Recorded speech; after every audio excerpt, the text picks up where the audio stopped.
Bienvenue sur Africa 24 dans cette nouvelle édition du QG Weekend. Voici les titres de l'actualité. Retour de l'ancien président Amadou Toumani Touré au Mali. L'ex-chef de l'État est rentré de son exil au Sénégal où il s'était réfugié après le coup d'État de mars 2012 qui avait entraîné sa chute. Le pétrole et le gaz sont de plus en plus attractifs en Égypte. 4 nouveaux contrats d'exploration pétro-gaziers viennent d'être signés. Des investissements d'une valeur de 155 millions de dollars. Et à la découverte d'une comédie musicale inspirée de la crise humanitaire qui sévit dans le nord-est du Nigeria. Une réalité qui touche plusieurs millions de personnes mais dont les conséquences néfastes sont malheureusement passées sous silence. Mais tout d'abord, un nouvel attentat à la voiture piégée a eu lieu dans la capitale somalienne, Mogadiscio, ce samedi matin. Selon les premières informations données par les autorités, la cible était un centre de collecte des impôts au carrefour de l'ex-contrôle Afgoye. Un endroit très fréquenté. Le bilan ne cesse de s'alourdir. Il était dans un premier temps estimé à au moins 20 personnes. Il est désormais estimé à au moins 76 pertes en vie humaine et 70 blessés. Des chiffres qui pourraient augmenter au fur et à mesure de la journée vu l'ampleur de l'explosion. En République du Congo, entre le développement des infrastructures par la cession de la route nationale numéro 1 à 2 entreprises privées et l'accord de prêt octroyé par le Fonds monétaire international après des années de rupture, 2019 aura été une année riche avec notamment la célébration du 61e anniversaire de la proclamation de la République, des festivités axées sur la paix, un credo sur lequel l'exécutif a basé ses actions entreprises. Écoutons à ce propos le président Denis Sassou Nguesso.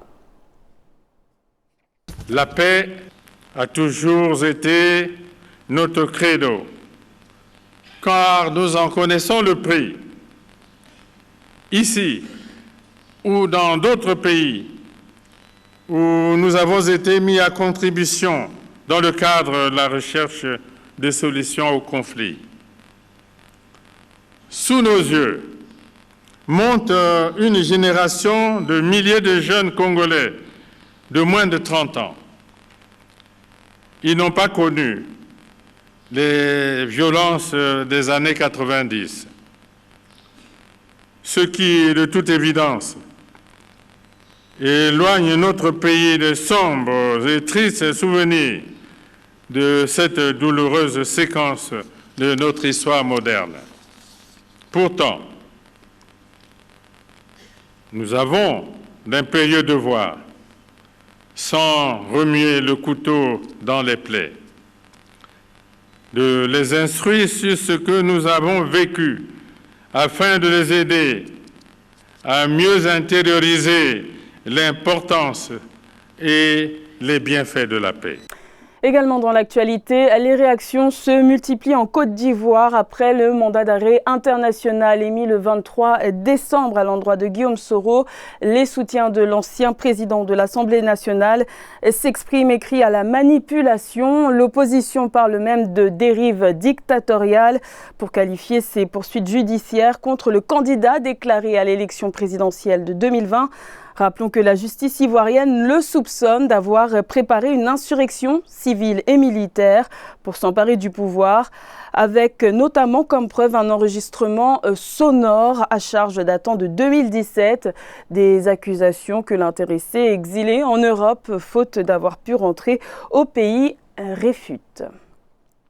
L'ancien président malien Amadou Toumani Touré est de retour au Mali, son pays natal, depuis le 17 décembre 2019. Son retour marque la fin d'une longue période d'exil au Sénégal, pays dans lequel il s'était réfugié après le coup d'État de mars 2012, orchestré par des soldats maliens qui ont entraîné sa chute.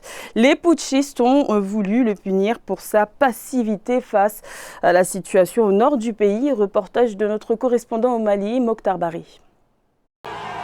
Après 7 ans d'exil au Sénégal, l'ancien président malien Amadou Toumani Touré est définitivement rentré au Mali. Il retrouve un pays en crise, tant au nord qu'au centre. Son arrivée coïncidant avec les travaux du dialogue national inclusif, il a tenu à le marquer de sa présence, histoire de soutenir le processus de réconciliation intermalien. Un geste salué par le chef de l'État, Ibrahim Boubacar Keïta. D'un exil que nous n'eussions pas souhaité, que nous n'avons pas souhaité, mais que tu as traversé avec dignité. Aujourd'hui est un jour de joie. Le Mali a besoin de toi et le Mali te mettra en mission, Inch'Allah.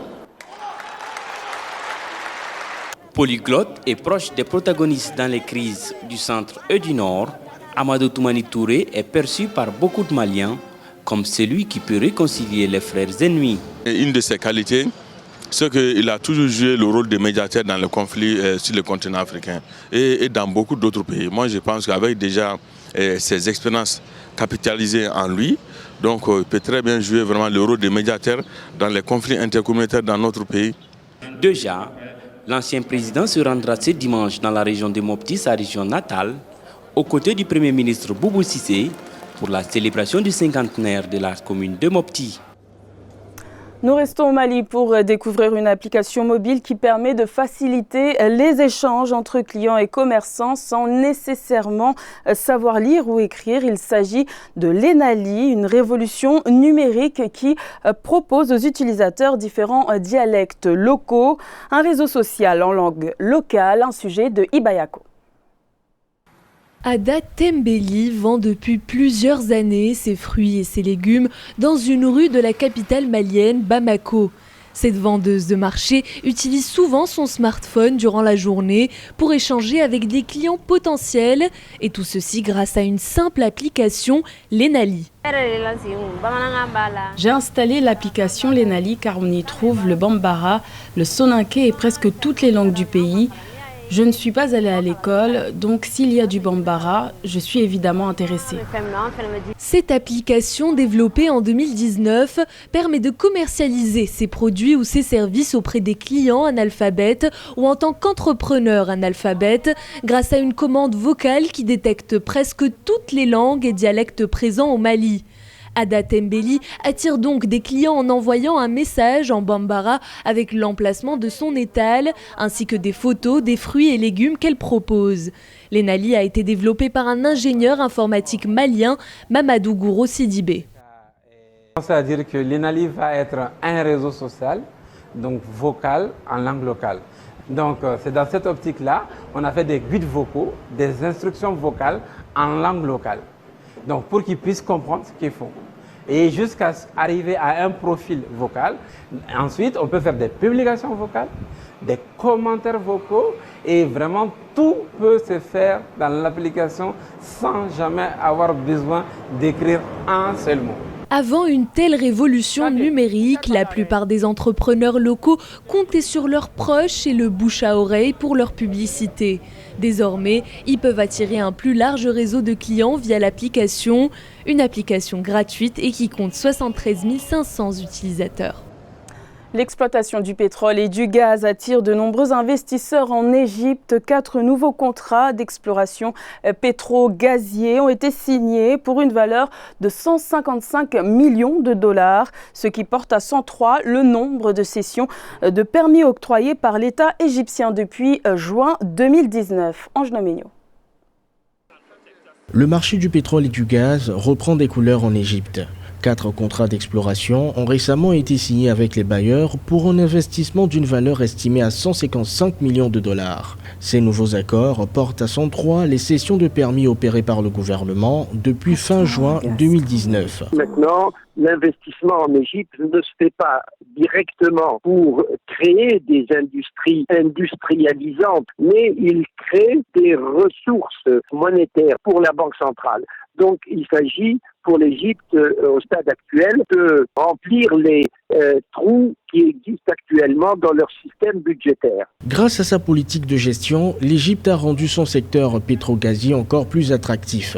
La dette qu'elle a enregistrée auprès des compagnies pétrolières internationales a dégringolé pour atteindre 900 millions de dollars. 6,3 millions de dollars ont été versés à ces compagnies depuis 2012. L'Égypte essaie de redresser sa balance commerciale et donc ses comptes de la Banque centrale, mais elle ne cherche pas encore des solutions structurelles pour continuer à créer de la richesse à partir des richesses qu'elle trouve dans son sous-sol. L'Égypte est désormais autosuffisante en gaz naturel. Avec un produit intérieur brut réel de 5,8% en 2020, le pays pourrait cette fois-ci développer sa propre production d'huile. Instant culinaire avec des burgers gastronomiques aux saveurs d'Afrique. Ces recettes sont proposées par le restaurant Mama Rocks qui est ouvert depuis 4 ans à Nairobi au Kenya. Des hamburgers uniques aux ingrédients naturels et frais. Un concept qui plaît, c'est un sujet de la rédaction. Des hamburgers gastronomiques influencés par les cuisines de toute l'Afrique, c'est la recette du succès de Mama Rocks. Un nom d'enseigne qui est devenu une marque africaine basée à Nairobi au Kenya. Cette entreprise est le fruit du travail de 2 sœurs, Samantha et Nathalie, toutes 2 expatriées pendant un temps au Royaume-Uni, une expérience de laquelle elles ont su tirer le meilleur pour proposer une vaste gamme de saveurs et d'épices locales autour d'une tendance mondiale, le hamburger version gastronomique. Nous vendons des hamburgers gastronomiques qui sont influencés par les cuisines de toute l'Afrique. Je pense que nous sommes plus fortement influencés par la cuisine ouest-africaine parce que notre mère et notre grand-mère sont du Nigeria. Nous avons grandi avec leur cuisine et nous voulions vraiment partager la cuisine de l'Afrique de l'Ouest avec le monde parce que nous l'avons adorée en grandissant. Commencer petit pour devenir grand, c'est le processus entamé par ces 2 sœurs depuis 2015 avec l'ouverture d'un premier point de vente, un food truck, c'est-à-dire un camion de cuisine ambulant. Le duo a depuis ouvert un 2e petit restaurant original, toujours au cœur de la capitale kenyane, qui compte aujourd'hui 16 employés, dont la plupart ont moins de 30 ans. Des employés à qui elles transmettent aussi bien des valeurs culinaires que sociales. Moi-même et ma sœur n'avons aucune expérience culinaire.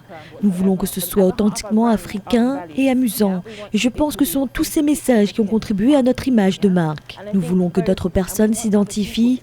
J'ai l'impression d'avoir inspiré d'autres jeunes au Kenya, en leur démontrant qu'ils peuvent réaliser tout ce qu'ils veulent accomplir tant qu'ils ont la passion et la volonté. Mama Rocks a un objectif ultime, reflété par la fusion des cultures, une Afrique authentique et moderne, à travers des favoris occidentaux pour produire une gamme de hamburgers uniques. Le nord-est du Nigeria est en proie à une crise humanitaire, une crise qui sévit dans le bassin du lac Tchad et qui touche plus de 17 millions de personnes dans la région.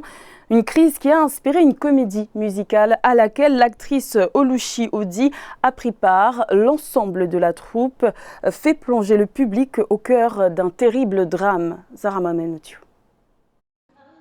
Une comédie musicale portant sur la crise humanitaire dans le nord-est du Nigeria raconte le courage, la résilience et les efforts des personnes touchées pour reconstruire leur vie. Des personnes qui ont fait face à l'insurrection terroriste qui dure depuis une décennie et qui a tué près de 30 000 personnes et forcé 2 millions d'autres à fuir leur domicile. À un moment donné, je suis littéralement restée sans voix parce que j'ai en quelque sorte vu des choses comme ça arriver à des personnes que je connais. Donc c'était traumatisant et j'ai dû me mettre dans cet état, dans cette situation et le relayer pour que les gens puissent regarder et ressentir réellement les émotions, ce que vivent ces petites filles. La comédie musicale, dont la première a eu lieu à Lagos le 19 décembre, se concentre sur le personnage de Bintou, dont les rêves d'aller à l'université sont brisés lorsque les insurgés attaquent sa ville natale et enlèvent son père. Je suis tellement heureux qu'il raconte la réalité de ce qui se passe dans notre pays. Tant de personnes qui ne savent pas ce qui se passe au Nigeria, et c'est la vérité. C'est l'histoire vraie des familles qui sont déchirées. C'est l'histoire vraie des femmes qui sont victimes de viols. C'est l'histoire vraie des gens qui meurent juste parce que les gens les font exploser. La réalisation de la comédie musicale est soutenue par le Programme alimentaire mondial. Les Nations unies estiment qu'environ 7 millions de personnes dans le nord-est du Nigeria ont besoin d'un soutien accru.